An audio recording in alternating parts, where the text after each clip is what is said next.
Are we good? All right.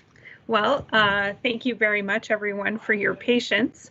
As you know, modern technology is absolutely great when it works, and sometimes, despite all the preparation, we sometimes still have glitches. So many thanks for your patience this evening, and a special good evening welcome to each of you. My name is Heather Gerber, and I am a superintendent with the Catholic District School Board of Eastern Ontario. On behalf of CDSBEO, Valoris, Lanark, Leeds and Grenville Family and Children's Services, and the Children's Aid Society of Stormont, Dundas, and Glengarry, we are blessed to have Lugikyo Dr. Patrick Stewart with us tonight, who is going to share his story supporting vulnerable children from a First Nations perspective. Next slide, please. We will begin our presentation tonight in a good way by acknowledging the territory on which we gather. Our CDSBEO Indigenous theme this year is Skyworld. We come from the stars, and it has encouraged us to make a personal connection with the stars through an Indigenous perspective. The work of this year was focused on decolonizing the night sky. Decolonizing education is about telling the stories and the history of this land called Turtle Island from the perspective of the First Nations, Métis, and Inuit peoples.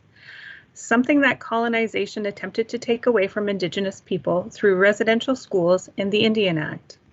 Decolonized education is rooted in connections to place, and place-based education empowers students and restores cultural knowledge. Tonight, we are called to listen to the story of someone who survived the intergenerational effects of colonization, and our hope is that the inspiration of his story will inspire greater understanding and a call to action to make sure that this does not happen in our time, nor for future generations. We acknowledge then that the Catholic District School Board of Eastern Ontario gathers today on the unceded traditional Algonquin territory of the Anishinaabe people. CDSBEO also gathers on the Mohawk territory of the Haudenosaunee people. It is a place of history and story. We respect both the land and the people of this land, including all Indigenous people who have walked in this place. Next slide. Oh, back one. So did you say back one? Oh, there should be one between the prayer. Yes, that's this one. Next. Okay. Perfect. So I would. Go ahead. I'd just like to acknowledge, the traditional unceded territory, the Chukwe peoples, upon whose land I live, work, and play out here in near Chilliwack, BC. Our prayer this evening is inspired by Elder Marianne Kaibayose. Mino Gaizab, Buju Ninda Wima Ganidug. As we gather together tonight, let us join in prayer for those who are hurting physically or emotionally. Let us offer prayers out to them. We begin in the name of the Father, the Son, and the Holy Spirit. Amen. Chi Miigwech Gizi Manidu, for the sweet blessings of this sacred time, for the heat that has settled, the blanket of brightness, the warmth that heals, and the calming coolness of evening. Chi Miigwech, for the wingeds who hold nests for wee ones, to our four-legged relatives, for all those that give to creation. Miigwech, for the air that touches my face, that feels like a soft caress, Creator's hand. Chi Miigwech for Nibby, for ceremony, for smudge. Miigwech for the gift of life, sacred breath, for ancestors, and for the healing they bring. Miigwech Gizi Many Do.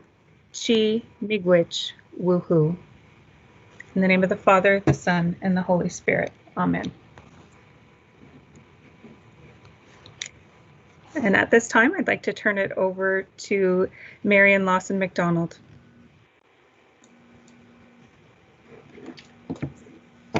Good evening, everyone. Am Wilsama. Hello, my name is Marian, and I'm the CDSBEO Indigenous Education Lead. It is my privilege to introduce to you this evening our keynote speaker, Lugikyo, as he is known in Nisga'a First Nations, and who is otherwise known as Dr. Patrick Reed Stewart. Dr. Stewart has graciously agreed to tell us his story tonight, and it is a powerful one. As mentioned, Lugigio's ancestors come from Nisga'a First Nation. It is located in the Ness River Valley of northwestern BC. He currently resides in Chilliwack, British Columbia, in Stolo territory. I first heard Patrick's story on CBC Radio's Unreserved back in April. His story is inspirational, informative, and a calling to action. As you will hear, he was born homeless and he grew up in care. At 5, he discovered that he had a passion for buildings, and that passion has brought him many places. Let me share just a few of his accomplishments. He was the first Indigenous president of the Architectural Association in Canada. He was the first Indigenous president of the Architectural Institute of BC, and he was the first Indigenous person to own and operate an architectural firm. He is a professor of architecture at Laurentian University, as well as the University of British Columbia. In addition to this, Patrick is a published writer of a series called Our Voices, the Decolonial Project, and he serves on a number of committees and task forces as an advocate for the homeless and for housing, both locally and nationally. As you can imagine, I have only touched on some of the highlights of Patrick's success. He is a very busy man who easily could have declined our invitation to speak, but his passion for making a difference is clear, and we are honored and grateful to have the opportunity to listen. Thank you. Toyaksi Keenan, Patrick. The virtual floor is yours. Thank you very much, Toyaksi. So here's just a bit of housekeeping, I guess. There's an email address for Q&A at the end of the presentation. There's the email address at the bottom, questions@cdsbeo.on.ca. If you want to write any questions, I guess that's where they want to receive them. Thank you, Patrick. Otherwise, I guess we will have a Q&A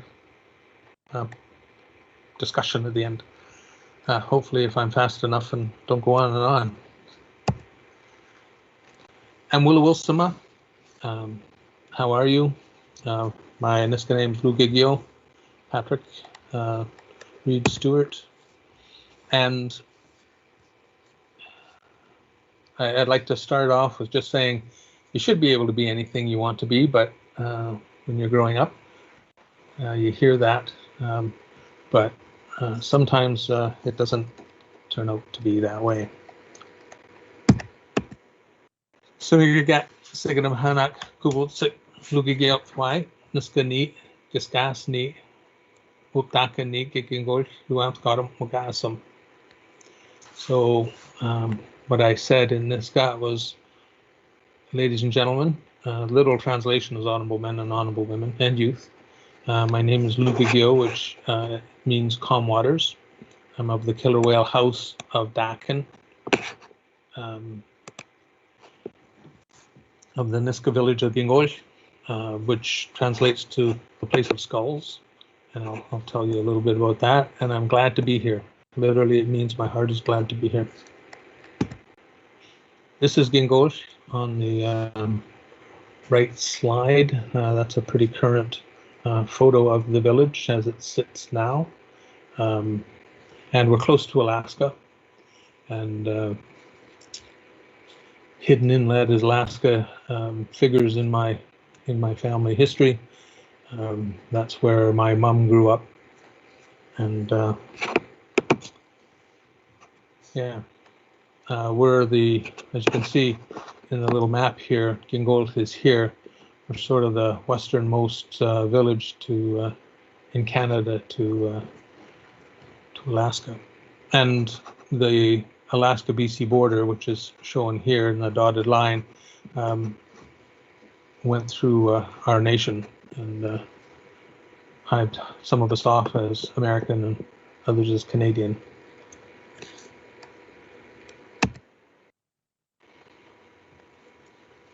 I am Nwilpdakin. I am a water protector. I thank the water every day for Water is life. I pray for the water every day, for water is unity. Water is my culture, my connection to life. And as we talk this evening, I want to encourage everyone to think about your own story, because you all have a story. We all have a story. And every one of you has a story of inspiration, of courage, of resilience, of strength. And I want you to think about that. And tonight, I'd just like to share a little bit of my story and hope that something of it speaks to you. I haven't, well, I should say, I guess, in this talk, thinking about people that have inspired me. As was introduced, I grew up in care, and there were certain adults in my life that, as I reached adulthood and looked back, who made the biggest impact, I guess, is what I was thinking. They were teachers. This fellow up in the upper left was a music teacher for me, and that was one of my places of refuge in school. The fellow on the right, he was my soccer coach from the age of 12 to 18, and he was another safe place to go to. And the fellow on the bottom left was a dad of a friend of mine in high school, and he really became a surrogate for me. And just thank them for being in my life. I've known what it is to be born homeless, live as a foster child, experience loss, know abandonment, know and feel discrimination, be bullied, abused, live on the edge of life looking at nothing but blackness. That was a poem I wrote a few years ago. Oops. And really, to me, just sort of sums everything up. And as was said, I was born homeless. My mom was homeless, and in Vancouver. So when I was born, she wasn't able to take me from the hospital, and I stayed there for a few months. And my file, my children's aid file, read that I was named Baby Boy Stewart because they didn't have a name for me. And it took a few months for my mother to come to court, I guess, to name me. So I grew up in foster care. We moved around a lot. So, in the 12 years of school, I moved 8 times, and moved during preschool as well. So it was always landing somewhere and spending a few months basically, and then leaving again. And the idea that when I was 5, when I was starting, well, even before I started kindergarten, I was living in Victoria at the time. That's where my foster family had relocated. And I had an older foster brother. His name was Terry. And he was a year older than I, but he had some challenges. And he needed to be, I guess, walked to school and picked up and walked home. And I was the one that did it. I was 4 years old. And I remember complaining to my foster mom, why do I have to do it? Because Terry's older and he should be able to do it, but he wasn't. And on my walks, because I had no other commitments, I guess, this Christian Science reading room is what that church is. And I just used to love it. It was out of my way. It wasn't a straight, direct path from the house to the school. But I used to love going there and just standing at the corner and looking at it and walking by it. I never ever went inside. Being 4 and 5 years old, they probably wouldn't let me and wonder what the heck I'm doing on the street. But I used to walk by that. and other buildings that were sort of in my neighborhood. Craigdarroch Castle, which is in the middle on the bottom. I used to love going to see that. Could never go in, but I could look at it through the fence. And I used to just love going, standing and looking at it. And the Empress Hotel, that one I'd been in when I was that age. A friend of mine that lived across the road, his grandfather worked there, so we used to go with him down to the Empress Hotel, and it was always so cool. And around this time, I started going to the public library, and my foster family ran a nursing home for seniors. And one of the times, one of the men, Mr. Taylor, he took me with him to the library.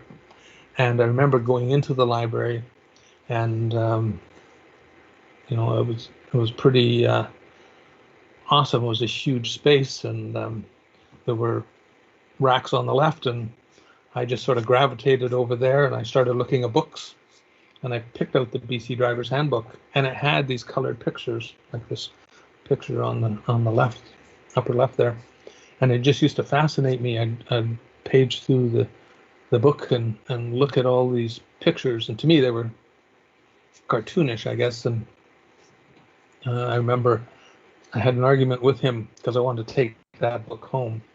And he said, but it's not a storybook. He said, that's okay, I want to take that home. So he signed it out. Probably thought I was a pretty strange kid. And I took it home, and I went into the living room, and I sat down, and I was looking at it, and my foster mom came in, and I said, read me a story. And she sat down with me, I guess made a story up and told me a story, and we paged through it. And I was just fascinated with the pictures. That was my first library book. And growing up, I remember having trouble in school. I didn't do well in school, and all through school I sort of bumped along, did enough to get by, and I tried to blend in, tried to not be noticed, but you know, sometimes that was not always possible. And you know, I didn't understand when at first, you know, when I was 5 and we were tied to the tree, couldn't figure out what did we do wrong. And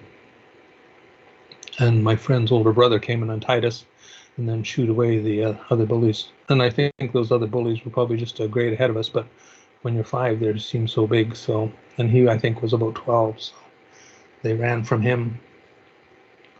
And in elementary, I didn't understand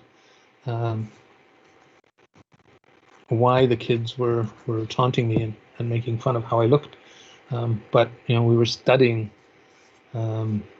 sort of the Cro-Magnon Neanderthal peoples, and they decided I looked like them, and so they started chasing me around the schoolyard, calling me those names. And some of my other friends some of my friends, I guess those people weren't really friends, but some of my friends would come to my defense and chase them away and try to protect me.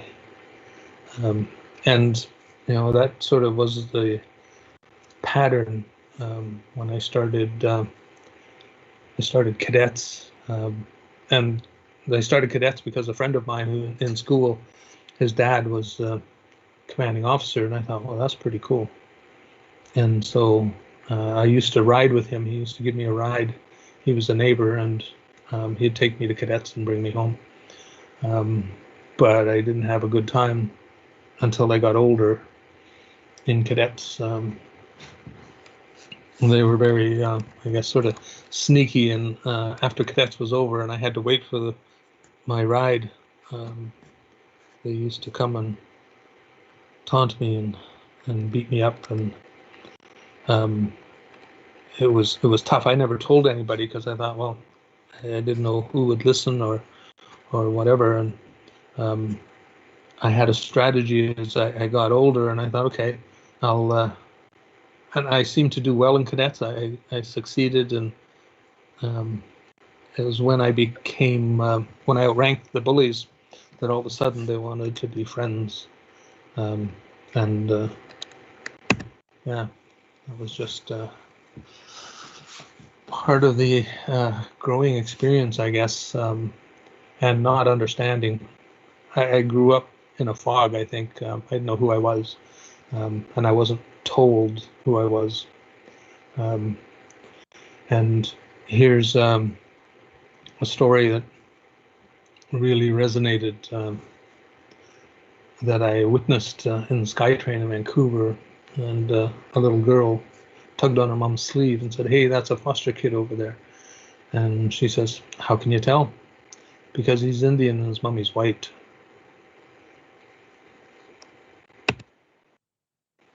So, you wonder, well, growing up immersed in all this, it didn't feel good, both within classmates that I had, or with administration or teachers. My English teacher said in grade 8 I couldn't be an architect. It was, you start grade 8 English, and she says, "Okay, I want an essay on what you'd like to be when you grow up." And so that's what I wrote. I want to be an architect. And I remember being so disappointed when I got that back, thinking, I guess she knows better. I guess I can't. So I sort of put that out of my mind for a while. And, then you have other teachers, like my science teacher in grade 10. I got an exam back and I got a B on it, and that's the highest grade I'd had in his class or in science from grade 8 to 10. And I remember asking him, as soon as he handed it to me, I saw the letter grade and I turned to him and I said, "Did you mix it up? Is this somebody else's?" And he said, "No, that's yours." And I was just so amazed, how did I do that?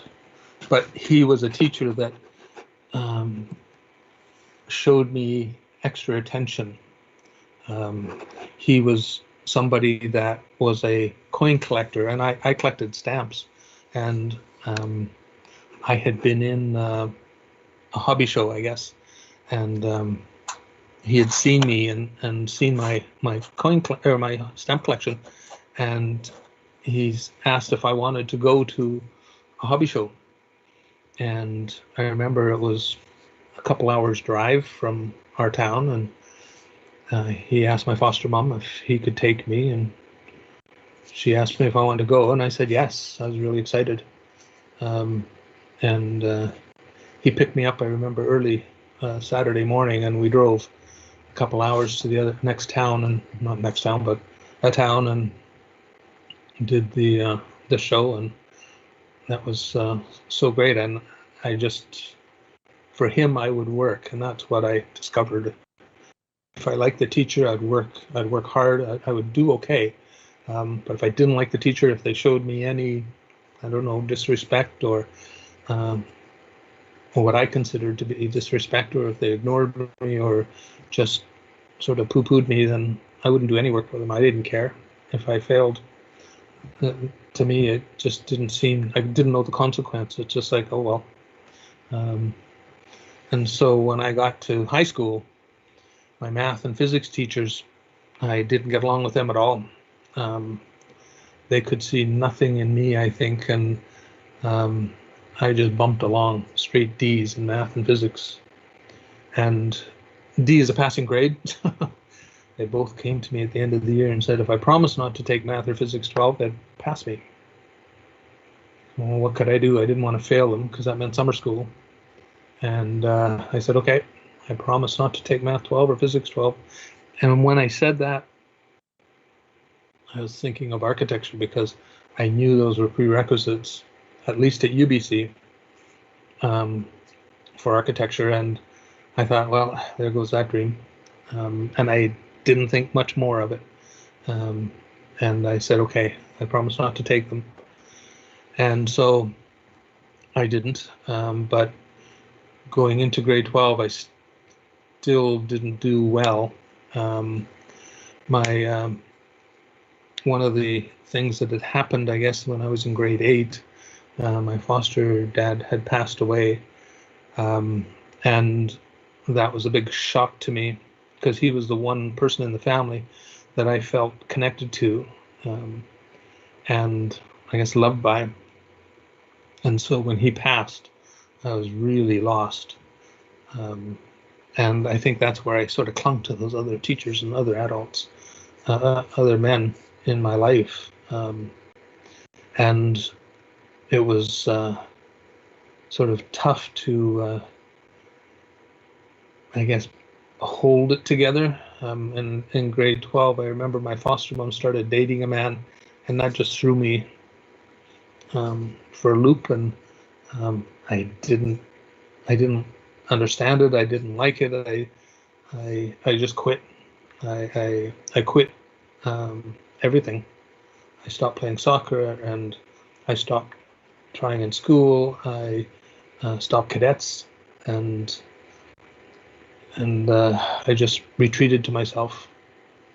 And I remember I started walking then, and I'd walk by myself anytime of the day. I'd go out and go at nighttime and walk in the country. And I remember my foster mom not liking it, but it was one place where I felt secure, and I just walk for miles, and just sort of feel at peace that way.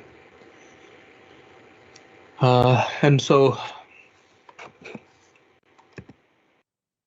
you know, when I think of what it was like in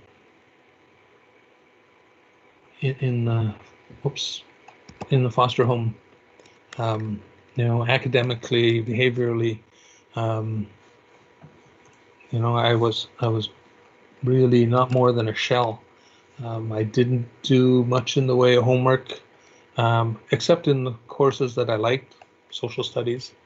Other than that, I did the bare minimum. And, you know, my goals weren't supported of what I thought I wanted to do and be. And it was just sort of tossed off as, yeah, well, that's nice, but there's no way. And I didn't feel being in that home. I knew I didn't belong. I grew up knowing that, you know, they were non-Indigenous family, and I didn't belong there. I knew that. And I had other interactions with other kids growing up, and, you know, there were other foster kids, and we would talk about where we don't belong and what that was like. And, you know, we had not very successful or deep relationships, I guess. And, you know, always feeling vulnerable all the time. I grew up afraid, and afraid of everything, my shadow, I'm sure. But I was always afraid of being taken away by social services.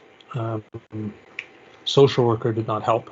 You know, having to, and being in a small town, you know, the social worker came every month to the house, sat me down, and, you know, she was the mother of a classmate, and I was always afraid, right from the time I was aware, I guess. In elementary school, I started to become aware of difference, and I was always afraid that, you know, she's going to tell her kid that, you know, oh, I went to his house, and, you know, he's a foster kid. And you know, that started to happen as I grew older. I grew up like in the foster home. They just gave me their last name, which wasn't my last name, but when they registered me in school, that was the name I went to school with. And again, I didn't know any different. But, you know, when I started to join things like soccer and cadets, then all of a sudden they wanted to see my birth certificate. I had never seen my birth certificate, so I had to ask my foster mom for my birth certificate. She didn't have a birth certificate, so she had to send for it from Child Services. And then it came. And I remember being so confused when I saw it. It's like she gave it to me to give to my coach or to hand in at Cadets. And I didn't understand, like, why is that name different than what, I'm called? And I just had a hard time understanding or accepting it. And I remember when I handed it to my coach, I remember saying, please don't show it to any of the kids. I was so afraid. So, that fear never really left. And, being scared of the unknown. So, I liked routine. I grew up as trying to establish a routine in my life because everything was to me, it was so chaotic. I didn't know anything about anything. I didn't have any confidence because I was always in a shell. I retreated, I was shy, and feeling so lost. Even though I'd go walking in the night, I knew this wasn't the place. It didn't feel like the place I should be at. But I didn't know where it was. Actually, I had an idea of where I should be, and it was by water. And it's just, I remember grade 3, we moved to a town that had a lake, and I came out of school, and my foster mom dropped me off in the morning and said, you'll be able to walk home, right? And she just said, you go turn here, turn there, and you'll find the house. Well, for anybody that knows me, I'm directionally challenged when it comes to streets and whatnot. And after school, I started off and I came to a T-junction and I turned left instead of right. But at the end of that left, and when I turned left, I could see water. And I thought, that's my way home. Not thinking that the house we lived in was nowhere near the water, but I was going home.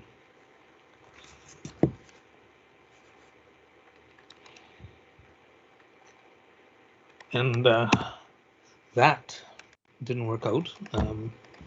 And I remember walking way down towards the lake, and then finally my foster mom had picked up a classmate in the car. And they were looking for me. And it's just one event, but water has always been something that I connected to very much. And I closed down. I numbed. I didn't like anybody to touch me, and like anybody to look at me. I tried to be as visible as I could, and I was the one Indigenous kid in class, and I couldn't be Indigenous. I couldn't be invisible, but I acted invisible. I did invisible things, and was very much a loner. I didn't speak out, and the times that I would try to speak out didn't seem to work out. I remember grade 7 putting my hand up and saying, I know the answer, when the teacher asked for an answer, a math answer. And so she said, okay, come up to the board, write out your answer. And I got up to the board and I just blanked. And I knew the answer, but I couldn't put it on the board. And I just stood there, and she says, go sit down. She says, don't ever put your hand up unless you know the answer. I never put my hand up again. And that was just sort of a reinforcement to me. And one of the things I think that I grew into was by being such a loner and trying to be invisible. I didn't like crowds. I didn't like noise. It was way too much. So in the foster home, I tended not to sit in the living room with everybody and watch TV. I didn't like it. I'd just go to my room. I'd read, or I'd draw. And I'd watch TV if nobody was around. But other than that, I'd like to be by myself. And, you know, you learn to adapt. So, you know, again, it was just that need to survive. I had that, I don't know, innate need for survival. And I would do things that, you know, were destructive. But to me, it was, I don't know, trying to make myself feel better. I don't know what that is. I have to do more thinking on that one, I guess. But knowing that I was in care, it didn't really matter if I was here or there. And so I'd do stuff like steal. I'd walk into a store and I could steal anything. I'd never get caught, and I never got caught. And I just thought, those adults are so stupid. And I thought, if I was in charge of this store, you know, there's certain things I would do, but I didn't. But to me, it was like I had this deep hole that I tried to fill. And, you know, it's taken other forms now as an adult. I think I'm too much of a hoarder. And I also find that I never throw anything away, ever. It drives my wife crazy sometimes by the stuff that we have, and it to me it fills a hole, I guess, that I've always had. Stuff made me feel comfortable, and it would make me feel cared for, even though it's stuff that doesn't mean anything.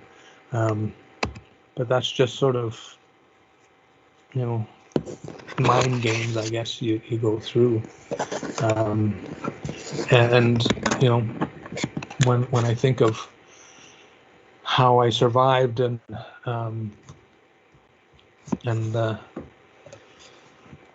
coping, you know, yeah, I had this drive. I had a drive to survive, and it was grasping, I guess, in a sense. It's whatever sort of made me feel safe, and you know, I looked at where I started from, and I knew I didn't start from a good place, because it just was like a cloud behind me all the time, pushing me, and I thought, how am I going to how am I going to live? I was, in a sense, very shallow as I look back. It was what helped me through the day. So, you know, if it was to see friends at school, that's what I was on about. I didn't plan. I didn't know how to plan. I didn't know what to plan. And you know, I was like a reed in the wind, in a sense. So I was drawn to things that I could do on my own. So play music or writing or drawing was a very solitary activity. But those were the things that I was drawn to. But the adults around me said, well, you can't do them all. You got to pick one. Like when you're picking electives in school. I wanted to do music. I wanted to do English. I wanted to do drawing, art classes, but I was told I couldn't. So I did music. And, you know, the writing only came via English classes, which I didn't really particularly like. But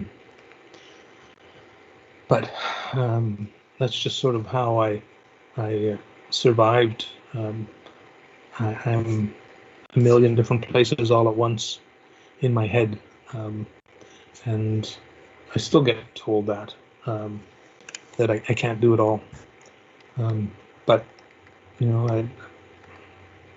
I still try. And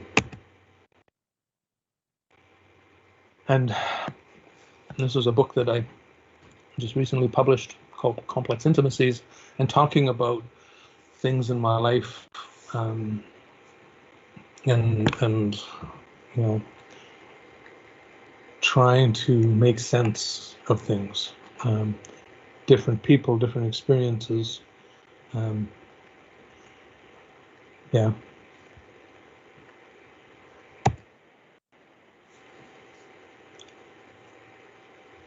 So thinking about other adults in my life, like social workers, you know, I never felt any warm and fuzzies towards a social worker.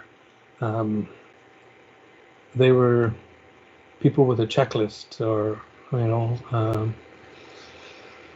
and would, you know, sit me down and, you know, just ask me, so how are you?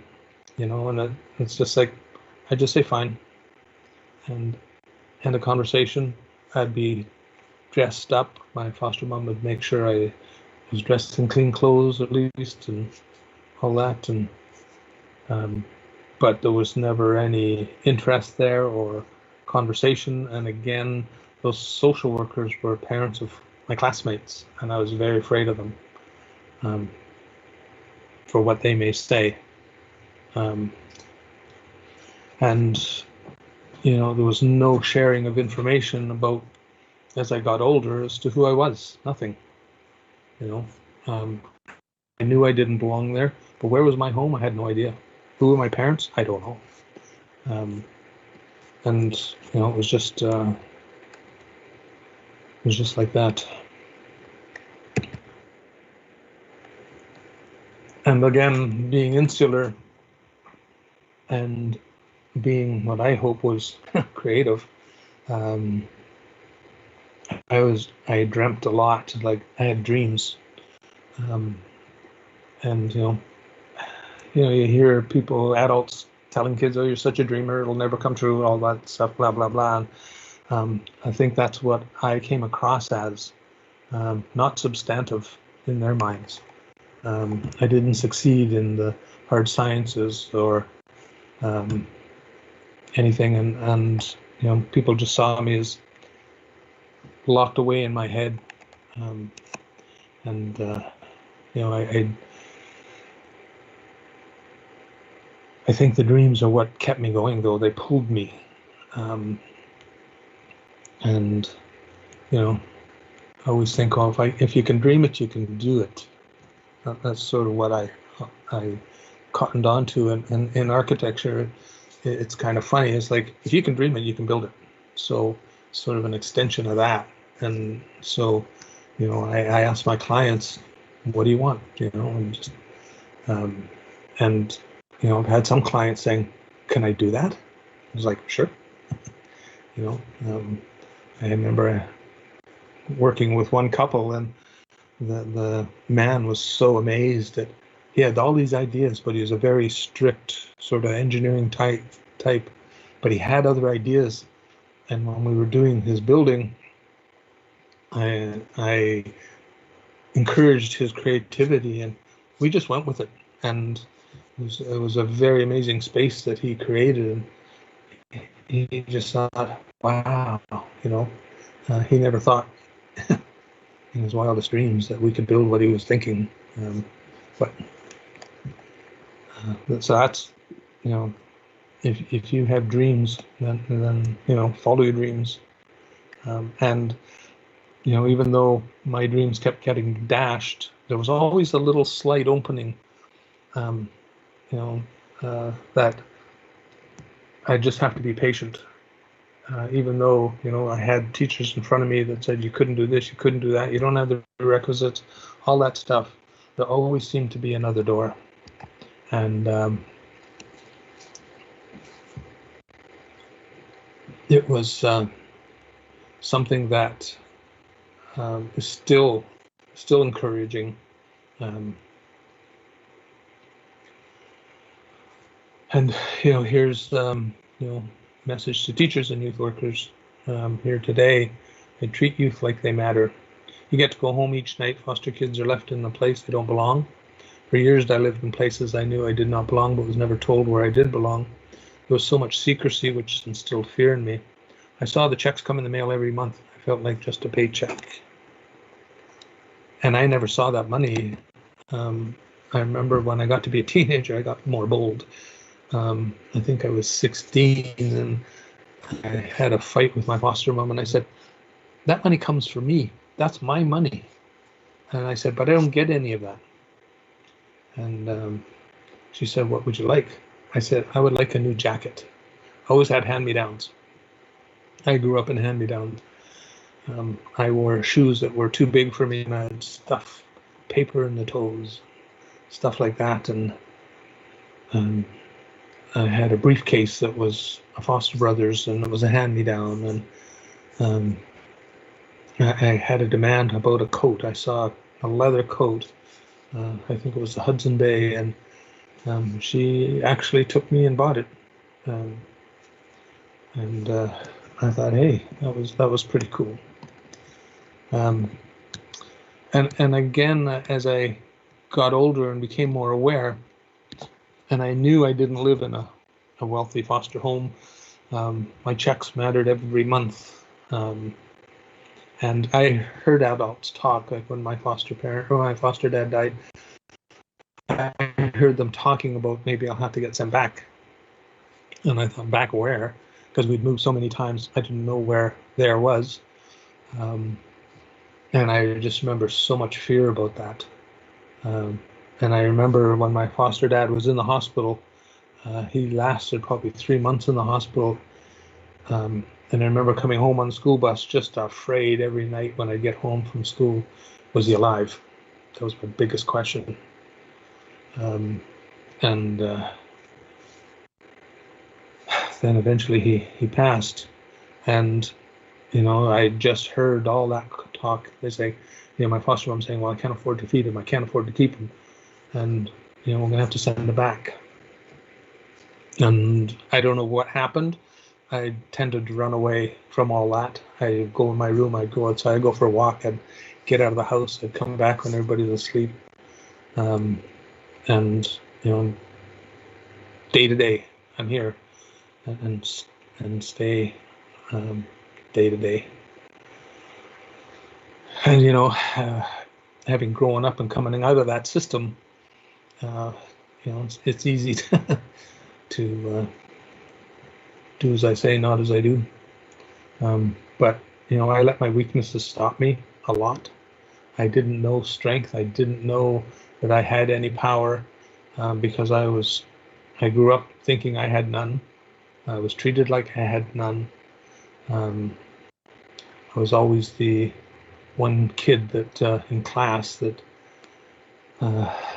was always the last to be picked for a team or a group, or being the only Aboriginal kid. It was the toughest. But that's sort of where I came from. And when I got through high school, all I saw was the poverty that I grew up in, and thinking, I aged out of care in a trailer court, and I thought, this is going to be my future.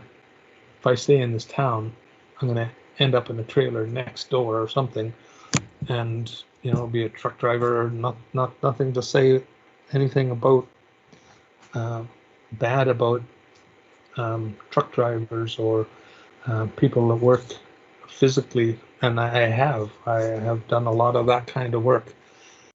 But in the foster home I was in, they were all physical workers, and for whatever reason, there was always a lot of sickness, maybe bad decisions, and poverty. And I thought, I can't carry on like this. I got to get out. And one of the things that pulled me out was some of those friends that I had, whose parents, and I showed you that one dad who was the dad of my friend. He had been to university, and he owned a business, and they had money, and they used to go on skiing trips, and they used to go to Europe, and They had a house on the lake, and you know, I saw that, and there were other friends like that. And my foster mom used to get mad at me and say, "Why do you hang around with those rich kids? We can't afford that. You can't have any of that." And that was, I hung my head and slumped away, and that was it. But I thought there's got to be a way, and I thought, here I graduated with a 1.8 GPA in high school, and I thought I need education, but I wasn't really up for education in that sense. I was able to get into the local college, not with the 1.8, but up until sort of the 3/4 of that year, I was doing okay in school, and it was that last quarter of the year that I just quit everything and bombed out. And that's when that other man came into our house, and I just stopped, and I failed everything, and that brought my grades down. But in the meantime, they always decide scholarships and bursaries at the Easter time in the year, and so I was doing well enough that I got one. So I had this, at that time, a check that would cover tuition at the local college. They said, "Okay, we'll take you, but you're on probation." I said, "That's great." So when I went, and it took me 3 semesters to get my grades up well enough that I could get accepted somewhere else. And I went to SFU, and I got in there, and I had my letter of acceptance. I had a little car at that time packed with all my belongings. I had aged out of foster care. I was out of the house. I was on my own. And I got to the campus. I went into the registrars. I had my letter of acceptance. And the lady said, "Oops, we made a mistake. We shouldn't have accepted you." And I was just blown away at that point. And I said, "But you have to. I have this letter." And I said, "I just aged out of care." And I said, "I have all my worldly belongings packed in my little car out in the parking lot. You have to take me. I have no place to go. I'll be homeless. And what am I going to do?" And I think she took pity on me, and she says, "Okay, just a minute." And she went back into behind and talked to, I guess, other staff. And she was probably only gone 5 minutes, but to me it felt like an eternity. And she came back and she says, "Okay, this is what we'll do. We'll accept you, but on probation." And I just was so happy. I said, "You'll never regret it." Not that she cared. But I took that acceptance, and I never looked back. I worked my tail off, and I graduated from SFU. A few bumps on the road along the way. I thought I wanted to be a teacher, because I thought architecture was gone or was dead. I thought, okay, what can I do? I could teach. What could I teach? I don't know, but I'll go into teacher education. I got asked to leave after the first half semester. And I thought, okay. And again, my supervisor there, I did not get along with him. And he asked me to leave. And so then that was that. I was out of the university. The system back then is once you get thrown out of a program, you're off campus. And so I was off campus, and I could come back the next semester in another department, and that's what I did. So just had to keep working. And again, I still had no knowledge of who I was or what I was about. Like I said, I wish I had family finders to help me back then, but there was no such thing. On campus at SFU, I was probably one of half a dozen Indigenous students, but I never met them. I never saw them. It was only through a prof that he told me that there were others, but he never sort of organized anything. I didn't know who they were, and so I never met anybody. And when I was at SFU, I met a man, and he was in architecture, but he wasn't at UBC. He was in Halifax at Dalhousie. It was Nova Scotia Technical College at the time, and they had ran quite a different program, and it was a technical school, so all you had to have was one university math, one university English, and completion of a program, and you could apply and they'd accept you, hopefully, if your grades were okay. And, you know, when I was at SFU, I took an English course, and I took a math course. I took Introduction to Calculus. I remember my math and physics teachers at the time only passed me in grade 11, and I promised not to take grade 12. But I knew could do math. I had a facility for numbers. I could do them in my head.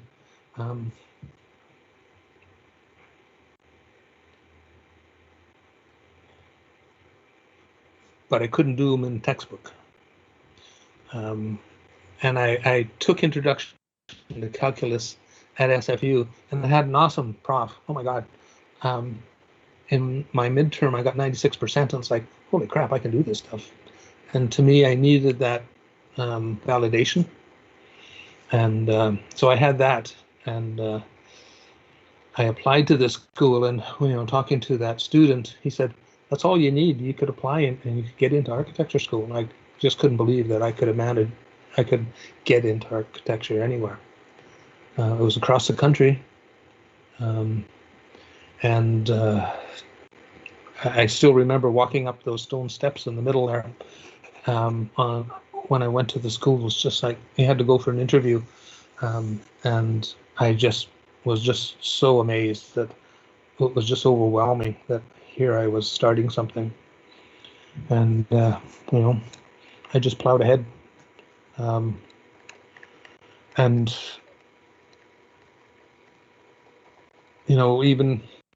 even in the school, I still ran into crap, and so did other students of color. We were just not welcome. I was told to go home. I was told you don't belong here. All these things, and the work that I did, I by this time I had more of a sense of identity of being Indigenous. And I wanted to work on Indigenous projects. You're able to work on stuff, and you're able to. They ask you to design a project in the manner of a famous architect, and they had all the famous architects like Le Corbusier and Frank Lloyd Wright and Gaudi and all these people, and the one name that wasn't on the list that I knew about was Douglas Cardinal, and he's at that time the only Indigenous architect in Canada, having gone to Texas to get his architecture because UBC he couldn't succeed there, and he quit and went to Texas, and then came back to Canada. And he was the one architect that I really looked up to, and so I picked him. And they said, well, he's not on the list. And I said, so can I do it? Can I use him? And so they let me. And, I thought I did an excellent project. But, he was the one Indigenous architect that has always been a model for me, even now. He's 87 and he's still practicing. And, I talk to him periodically, and I've got to know him. And, it just... Again, it's like I say on the bottom of that slide, never give up. He never gave up. And his story is quite amazing. A story of resilience. And yeah. And when I graduated architecture, I felt that I was still missing something. And I looked for other programs. One of the things that I could tell you about me is I'm a very lazy student. Probably comes from not doing well in school, but I need structure, and I wanted to study more architectural theory and look at more Indigenous housing, and McGill offered a program. And I thought, I'll never get into McGill. I thought, that's at that time the top university in the country. And I remember when I was in high school, one of the top students in the graduating year, she went right to McGill. And I thought, wow, she's so smart and she could just go there. And when I had the opportunity to pursue sort of graduate work, I looked at McGill and I looked at Manitoba, and I applied to both. And at McGill, I didn't apply to a graduate program, a master's program, but they had a diploma in minimum cost housing, and I applied to that. And I remember the director phoning me one evening at home, and he said, he introduced himself and, said he got my application. He said, I got good news and I got bad news. What do you want first? I said, I'll take the bad news. And he said, well, you didn't get in. I thought, oh, crap. Okay. And I said, well, what's the good news? We'd like you to come into the master's program instead.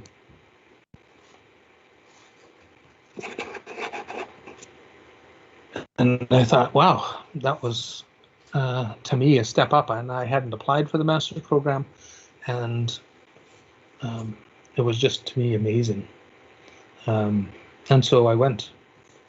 And I graduated with a master's from McGill.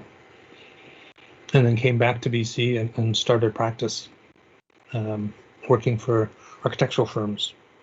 And some years later, I thought, well, there's still more to learn. I saw education as a sort of lifelong learning, and I was always learning, even if it wasn't sort of in a formal setting. And I came to UBC, and I did my PhD there. And I had to do it twice. The first time wasn't good. I didn't get along with my supervisor, and it didn't end well. I called him a racist and walked out and never went back. He just wasn't accepting anything I did or thought. But he was the only one that was working in the area of Indigenous community planning, and you had to do exams, and I think I did the theory exam. I had two markers, one my theory prof and one my supervisor. My theory prof passed me, no problem. My supervisor wouldn't, and I ended up revising that thing 6 times, and he still wouldn't accept it. And I said, what is it you want? Tell me what you want, and I can give that to you. He says, I don't know, but it's not this. It's just like, holy crap.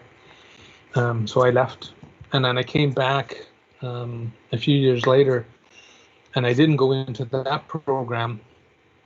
I went into interdisciplinary studies, and so I could craft my own. And at that time, I was aware of there being more Indigenous professors. And I created a committee of all Indigenous professors for me. And then I felt, they supported me. I could do the things I wanted to do, and explore the things that I wanted to explore. And one of the things was my nemesis was grammar and being able to write. In high school, in junior high, I like to write not for the teacher but on my own, and I wrote poetry, and I used that as a basis, in the sense of how to think about what it is you're writing, right? I hated the rules. Sorry, English teachers, but it's like, as I've looked at the history of English and the history of writing, it's stuff people made up and formalized and made this structure. And to me, I looked at it as the making of rule followers. And when you look at the history of education, in a big extent, that is the case. When you look at how education began as formal education, and there's all kinds of stories around it, but I won't get into that. I think we're running out of time. So when I did my dissertation, people asked a lot of questions about what I was doing and how I was able to do what I was doing, because my dissertation, the dissertation proper, doesn't have periods and commas and capital letters and that kind of thing, not proper sentences as academic sentences. So people thought, I was being radical and I was proposing anarchy and all these things. It's just like all I was doing was thinking how I think and writing down how I spoke and thought, to me, that made sense. And, I was comfortable writing, like in lowercase, it seemed natural to me.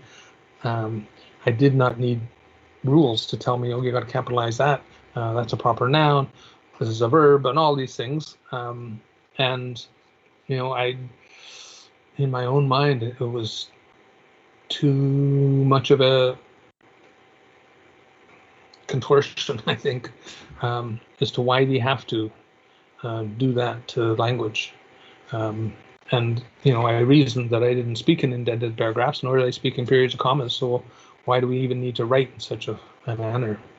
And, I also thought that, well, there is some innate cultural thinking on language patterns that are inherent to me being this guy. And, I've looked at the history of writing and the history of grammar. You go back to before the printing press, of course, that's when it changed everything. And they didn't write in with capital letters and periods and paragraphs. And it was like one big long run-on sentence. And that's how somebody described my dissertation, one of the journalists. And,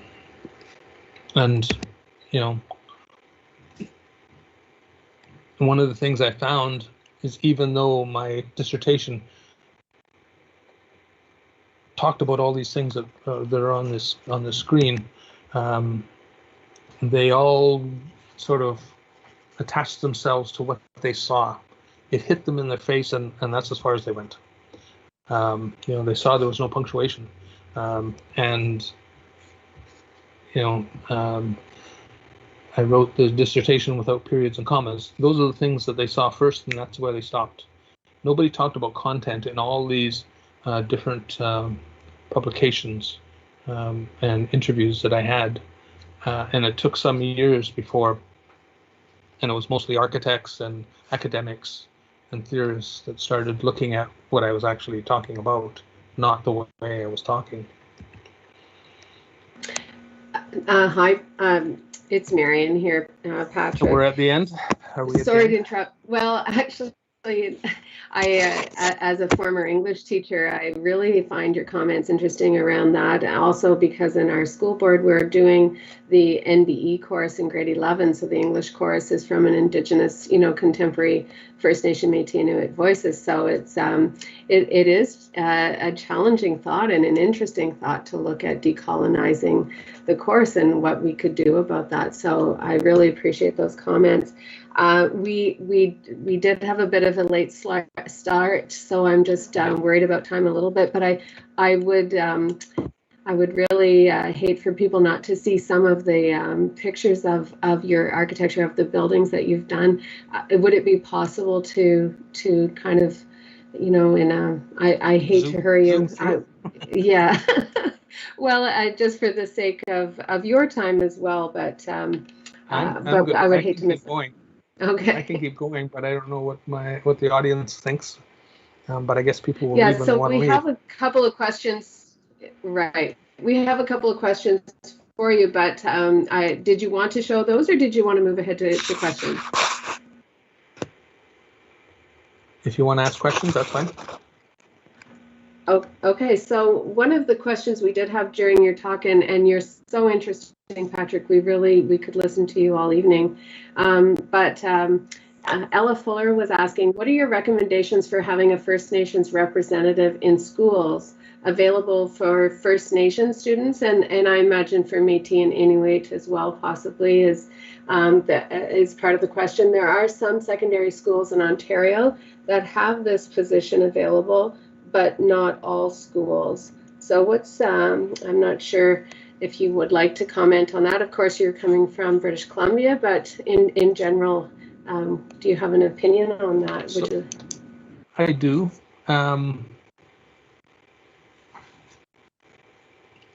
It is, I think, paramount to have First Nations or Indigenous staff in school. I think of myself, if I would have had that person in my school, I could have talked to them and they could have helped me understand where I'm coming from. You know, and I haven't really gone through some of the stats that I have to show.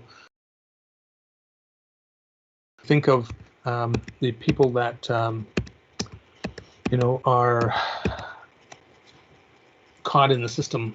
When you look at how many people, Indigenous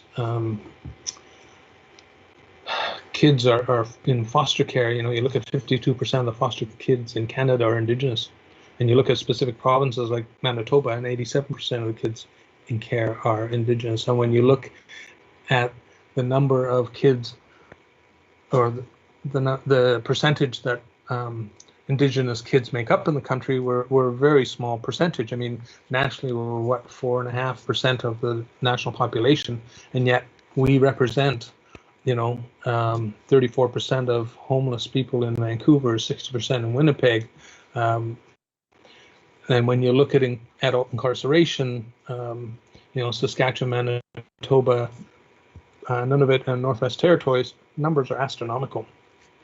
And, you know, Indigenous women incarceration rates double since 2000. It's like, why?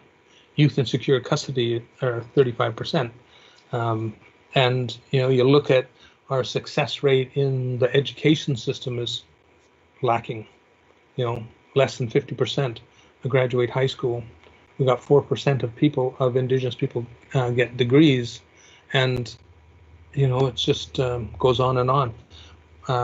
When we have so many foster kids in British Columbia, 750 Indigenous youth age out of care every year in BC, and half of them end up on the street in being homeless because there's no place to go. And you know, that's a sad indictment of the system. And so, you know, having a First Nations person in the schools would be such a support for Indigenous students in the school. Somebody that's safe, that you can go to, that understands your history, understands, you know, what it's like to be in this colonized school system.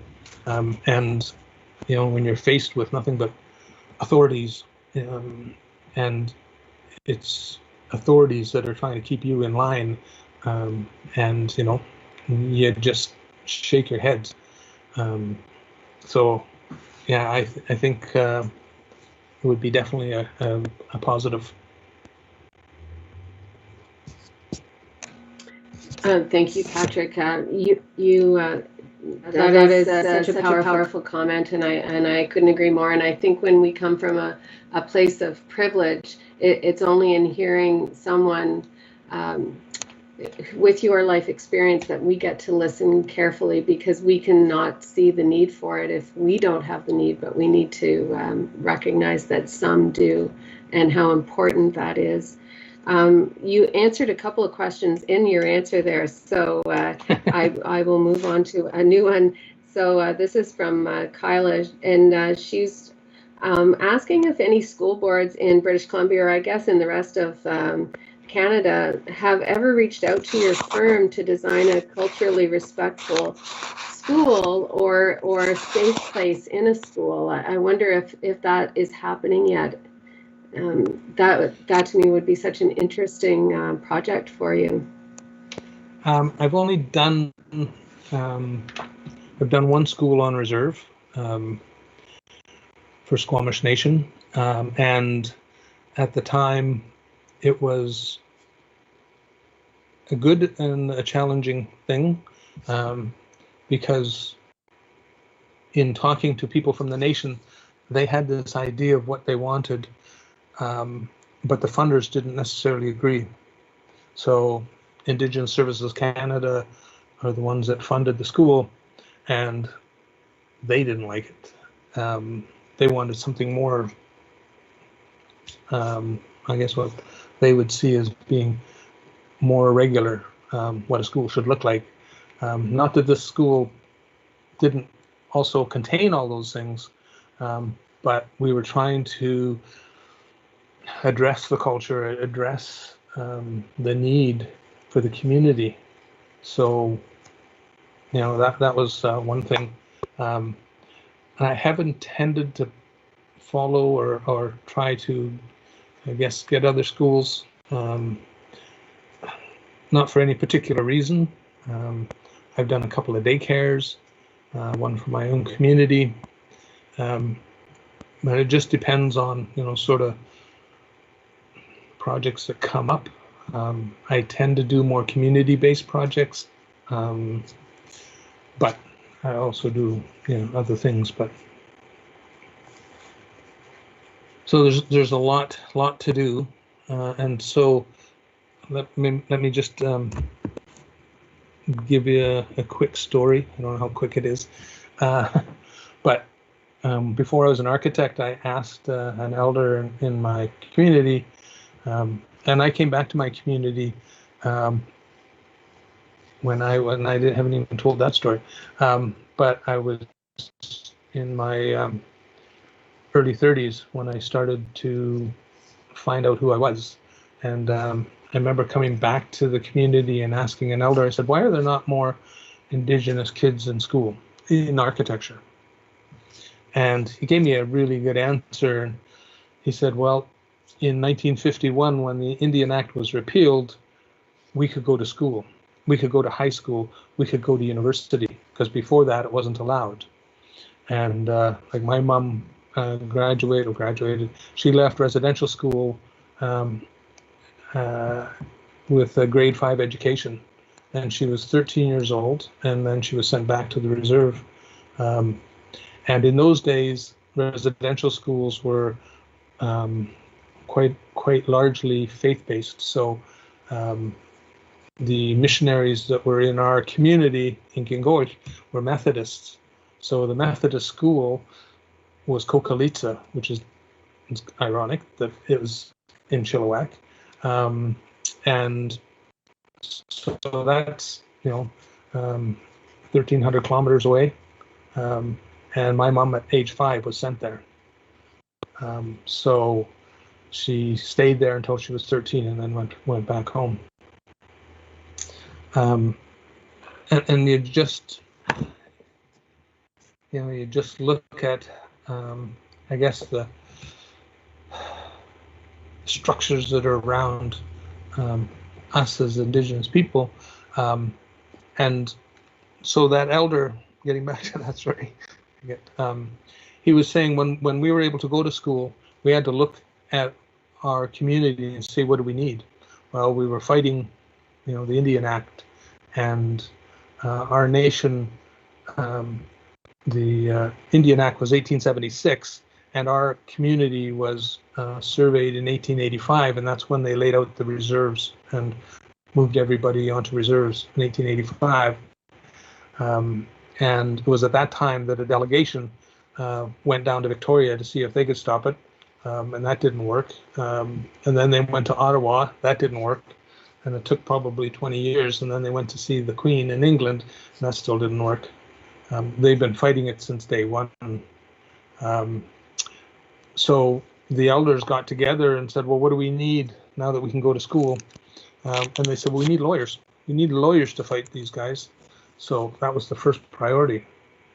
And then they said, well, time went on, and what else do we need?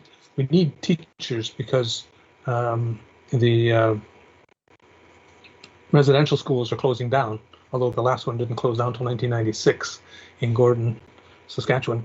But a lot of them had closed down. And, then we need teachers in our communities because kids are now coming back. And then they said, well, what else do we need? Well, we need social workers, because so many of our kids that went to residential schools are having kids and they're getting taken away. I'm a case in point. And they said, we need social workers. And they said, be patient. Architecture, it's time. It will come, but it may not be in your lifetime. And one of the things that I've seen in our nation is the concept of time is different. So when our elders talk about time, they're talking generationally. They're talking, it may not happen in your generation, but it'll come. So be patient. And when they're talking about patience, it's generational. It's you're talking maybe in the next 100 years or beyond. It's not going to happen tomorrow. So when he said, be patient about architecture, okay, so I've taken that. And right now in Canada, there's only 18 Indigenous architects across the country. We're 1/5 of 1% of the number of architects in Canada. Whereas Indigenous population in Canada, we're 4.5%. And if we had 4.5% of the architects in Canada, we should have 300 architects, but we don't. And again, there's lots of reasons for it. Admission standards, and starts before then in high school, and orientation to professions and that kind of thing. Sorry, I went long-winded on your question. No, thank you. That was a wonderful answer, and I appreciate we all do this story in your answer. Patrick, we have one question from Tom Jordan, who is a former superintendent of our school board, who's living a good life in retirement now. But he asks if the presentation, he says, first of all, how powerful it is and how it needs to be heard by a wider audience. We are, as you know, recording this session, and we're just wondering whether if it's okay to share it to a larger audience after this. If you're okay with that.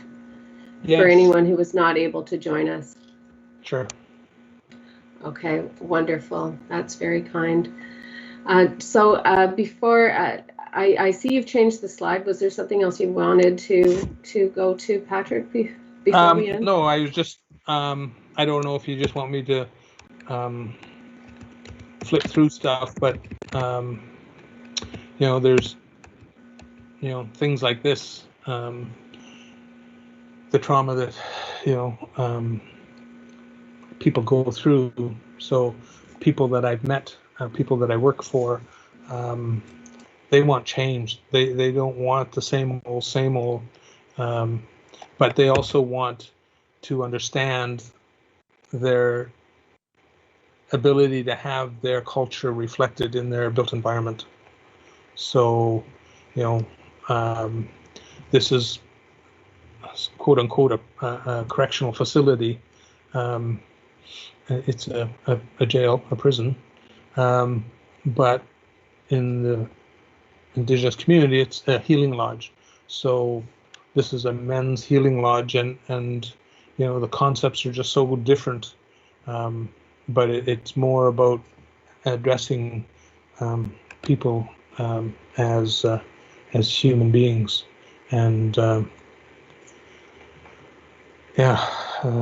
and that's one of the things that on one of my previous slides I said, it's not just an Indigenous issue, it's everybody's issue. It's a human issue, and we have to address each other on a human level, and knowing that history has been so torn from Indigenous peoples. I mean, when the colonizers came, they just destroyed everything, destroyed our villages, chopped down our totem poles, floated them away, went to a museum. The missionary that was in our village, he took all our regalia and stashed it away. We didn't know what happened. I think they were supposed to burn it. He kept it in his private collection. And a newspaper article came out in the Vancouver Sun a few years ago, and his grandson has all the regalia. And the journalists were asking him, well, it belongs to the Niska Nation, it belongs to the village of Gingos. Are you going to return it? And he goes, no, it's mine. And, you know, it was valued, of course, the art dealers valued it at over $1 million. But, you know, that was stuff that they had confiscated, saying how bad it was. And, you know, that's an indictment on the system, right? So, you know, when you look at how many kids we're taking away to residential schools, how many parents today wonder if their child will return home from school? You know, I think of my mom at age 5 being sent away, and while she was away, her own mother died and all her siblings from TB at that time. So she went back home at the age of 13, and the father had remarried, and he remarried a woman who was just 8 years older than my mom. And so they sent her to her mom's family in Alaska to grow up.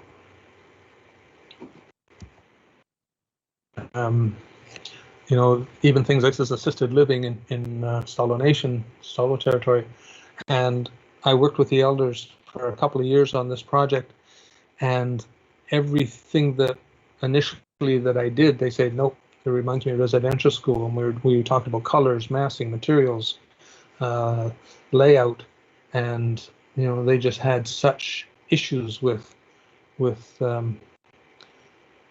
creating an environment that they could be happy in. And this was the kind of environment they envisioned. And we made it work. And, you know, you look at things like even the treaties, you know, we did an outdoor theater for this community that commemorates the treaties. And this was done by an intern architect in my firm. She was a member of this community, and this was her thesis project at School of Architecture. And she came to me one day and she said, do you think we could build it? And I said, I don't know, let's go have a meeting with Chief and Council. And we did, and they said they're game. We helped them raise the money, and it was just a tremendous impact on the community.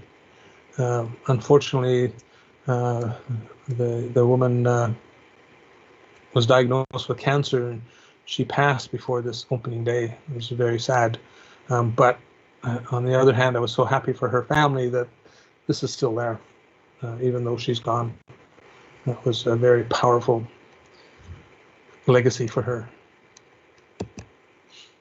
Here's Dave Pronto Aboriginal Children's Village for foster children.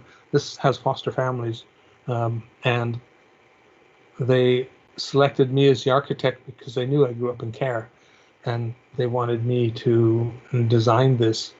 And this is in Vancouver, and the units are allocated to the kids in care. It's not the foster parents.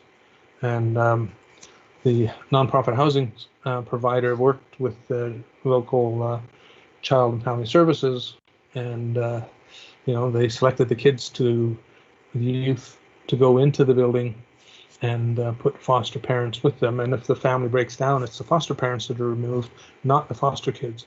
And that's the thing that you grow up in fear of. You're going to be taken away and moved into the unknown. So this was a change. And there's supports in this building. So, you know, there's a youth mentorship program, there's counselors, and when you age out of here, there are studio units for that youth to move into, and you still stay in the building. You still have those supports around you, and, you know, you learn to live on your own. You're able to stay there, I think, 18 months or 2 years. And then when you age out, they will help you to find a place. And that's been going on for a few years. This building finished in 2012, and those youth that even move out of the building into the community, they still come back for youth mentorship. They still come back. The youth mentorship program, they have 3 nights a week where they all get together and they cook supper and they have a meeting and stories and sharing. And a few years ago, my wife and I took 8 of those youth to Australia and to a conference, an architectural conference, and they came and they presented what it was like to live in care, what it was like to be profiled. My wife wrote a chapter in a book on being profiled, and still today we're always being profiled when we go in stores. And I don't know if many people think about it, but the cashier asks you, "Do you want your receipt?" We always say definitely, because security guards check all the time, and if you don't have your receipt, then they're going to say you stole it. And my wife got profiled that way in a grocery store, and it was devastating. And that was the store we'd gone to for years. New security guard, and she wrote a chapter in the book, and it was I missed it. It was just such an impact, and the youth were so well represented there. They represented themselves so well, and when they spoke, the audience you could have heard a pin drop. They hung on the words, and you hear a youth saying, "I get profiled every day. They search my backpacks, they pick my pockets, they do everything, and what do you do? It's such inhumane treatment."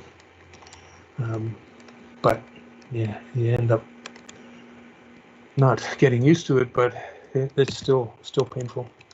So in doing architecture, there are things that we can do in our designs, and here's a youth breathing life into this house post on opening day, and we look at how we design with respect and relevance and reciprocity, knowing we have a responsibility, reflecting on our journeys, and sharing everything we have, and making those connections, making those relationships.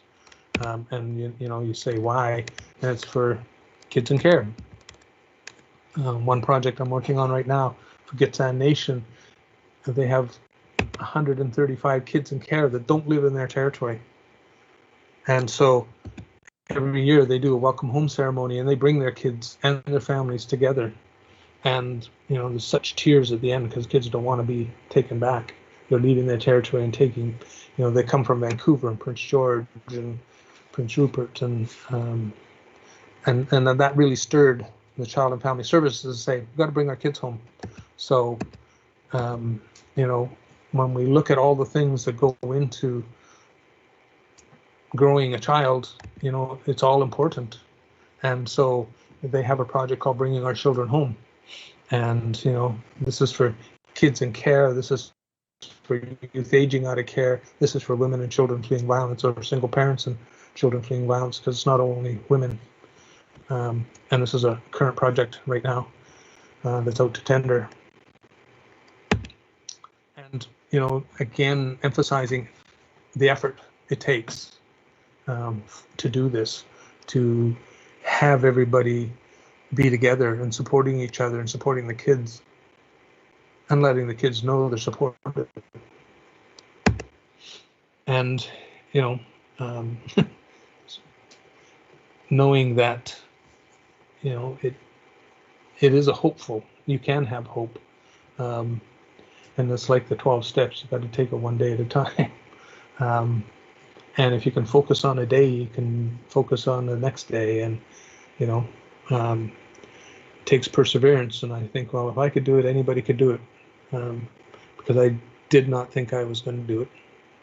And one of the things I did not do, and I look back and think, I should have asked for help. I should have gone to one of those adults that I trusted and told them that I needed help. And one of the things when I'm teaching, I encourage questions. There's no such thing as a dumb question. If you have a question, there'll be other people that'll have that same question. Never hold it back. And that's just something, again, that I came to learn. And again, you know, if you can dream it, you can do it. And you know, showing somebody that that's the case, that'll go a long way in your journey. And you know, as youth and people working with youth, there are things that are important. Oops. You know, as bridges, and you know, there's immersion with language and culture, water, land, education. There's so many things, so many touchstones, and opening up for voices. You know, the youth have their voice, and you know, allowing that to come out, and youth knowing that they have a right to demand a future. I never knew I had a right for anything, a right to live even, and you know, it was just something that I think our society needs to stand up for. And safety, there needs to be an emphasis on keeping kids safe. So, and this was again from a session a few weeks ago called "Speaking Up for Water." So, you know, I think of what I can leave you with, and you know, I say in education, may we acknowledge the sacred, acknowledge the process. Ceremony is education, and see education as ceremony, as process is sacred. Sabach, the end. And Toik Sinasum. And again, there's the email if anybody wants to use it, I guess. Thanks very much, Patrick. That's wonderful. I do have some questions here, but we will leave them for now, and I'll invite Renee Roselle, Principal of Special Education in our board, to thank you for your presentation tonight. Thank you, Marian. Dr. Stewart, thank you for your willingness to share your passion, knowledge, and personal story with us this evening. Rooted in the teachings of the past, you are affecting positive change for youth, and your message is an inspiration and reminder to all of us to recognize the importance of cultural knowledge, followed by a call to action as we go forward in our own work. On behalf of the Catholic District School Board of Eastern Ontario, in collaboration with Lanark, Leeds and Grenville Family and Children's Services, Valoris, and the Children's Aid Society of Stormont, Dundas, and Glengarry, we offer you an honorarium as a token of our great appreciation for your presentation and the work you do. Toyak Sinian. To all of our family, school, and board staff and agencies who have joined us this evening, thank you for your interest and support. Our hope is that Dr. Stewart's words will impact you both personally and professionally, so that all children in our care are encouraged to know their own cultural traditions and they feel supported by a loving community to achieve your dreams. So thank you again, everyone, and a special thank you to you, Dr. Stewart, and to everyone. Have a great evening. Thank you. Thank you.